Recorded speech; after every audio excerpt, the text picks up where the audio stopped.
السلام عليكم. habaryar waa habaryartiin qalanjo loo qiray. maanta waxaan idinka sheekaynayaa nin la odhan jiray cigaal shida.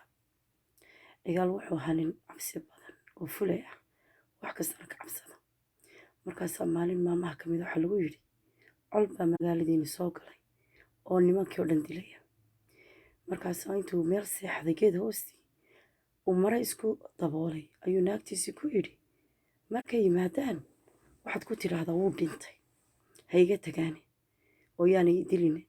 markaasaa nimankii baa yimiday, markaasay gabadhii oyday way cigaalo col hortii jabay. markaasay yidhaahdeen oo goormuu dhintay? cigaal baa intuu maradii iska qaaday buu yidhi naashaluga aydhe. markaasay yidhahdeen waxaan fulaygaa inaga kaxeeya, waxna ku samayn mayno.